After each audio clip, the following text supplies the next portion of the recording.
So there's something uniquely in each of us that we are called to share just by being born on this earth.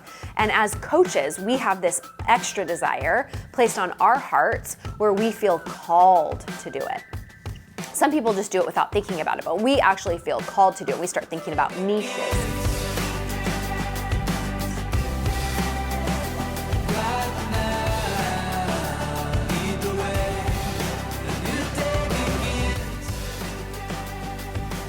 There are 4 attachment styles that human beings develop as children, and they are based off of our parents' attachment styles. So each of your parents had an attachment style that they got from their parents, that they got from their parents, that they got from their parents.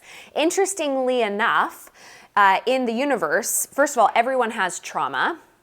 Everyone. Going through the birth canal is traumatic. Living through a pandemic is traumatic. We all have trauma, and trauma is a neutral circumstance. Whatever has happened to you is a neutral circumstance, and it's what you think about that trauma that's going to determine how you feel, that's going to determine what action you take from that and the result you take in your life, which is the best news ever. Because if it wasn't neutral, then we would be completely disempowered by the actions of others and the trauma that we encounter in our lives, and that would be a disaster.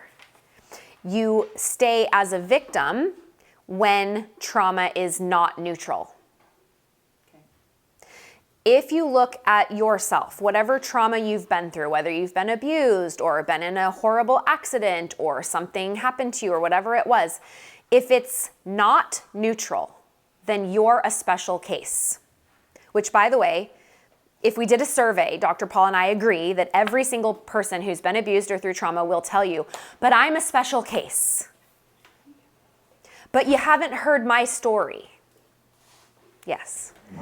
And because of that, when you're in that mentality, you also are in victimization, in your action line, in victimization, which is a normal part for most people. There are other people who don't get stuck in that, Elizabeth Smart being one of them, where she refused therapy, refused to look at herself in that way. In fact, Dr. Paul said that Elizabeth Smart told him that the very first thing that her mom said to her, do you know who she is? Yes. Everyone? Okay. The very first thing that her mom said to her was, this man took 9 months of your life. Don't let him take another minute.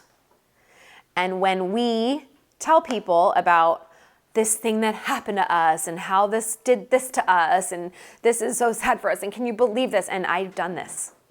I did this, right? Like you guys, many of you know some of my story and the years and years and years that I let it take, but I didn't let it take it away, right? Even that verbiage, I let it take it from me. It's so victimization.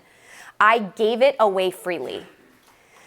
And the reason why I want to show you today how, and this whole weekend, how empowered you are is because when you look at traumas or abuses or things or circumstances in your life as anything other than neutral, you give all your power away and you remain a victim of your circumstances. So there's something uniquely in each of us that we are called to share just by being born on this earth. And as coaches, we have this extra desire placed on our hearts where we feel called to do it. Some people just do it without thinking about it, but we actually feel called to do it. We start thinking about niches. Who am I supposed to coach? What am I supposed to do? Should I do weight loss? Should I do functional medicine? Should I help moms? Should I do whatever it is, right? Grief coaches. In order sometimes for us to understand how to help others, we first have to help ourselves. And so that's what this is going to be today.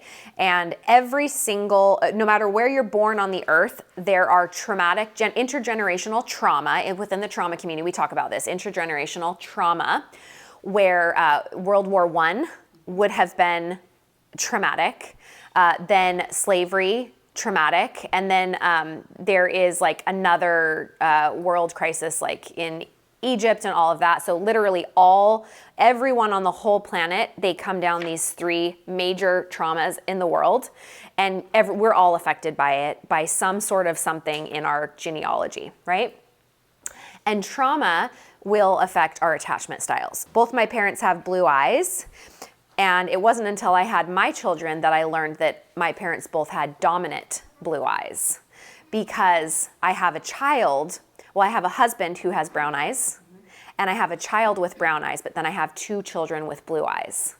That shouldn't happen unless I have dominant blues and he has a recessive brown, right? Attachment styles work the same, okay? So your parents are gonna have attachment styles and they're gonna pass them down to you, and you're gonna attach to one of them in one of those styles, and then you're gonna take that style and then you're gonna pass it on to their kids, onto your kids, okay? So secure attachment style. This is healthy communication style, able to ask for help when needed and can self-regulate emotions. Anxious, clinginess, fear of abandonment, needs constant reassurance. Avoidant, difficulty expressing emotions, tends to emotionally withdraw from others, unwilling to ask for help.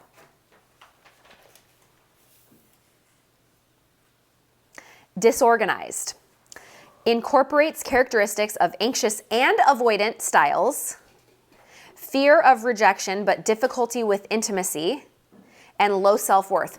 These are also people who most likely, when polled, there's research on this, almost every incarcerated person has disorganized attachment style. Yes, isn't that wild?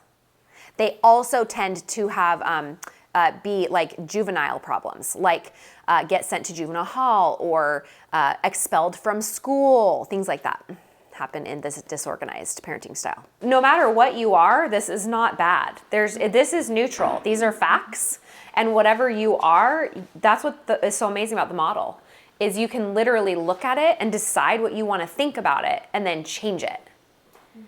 And it's just awareness of it that's so cool to have, so that you can say, well, do I want to need constant reassurance from everyone? I don't want that.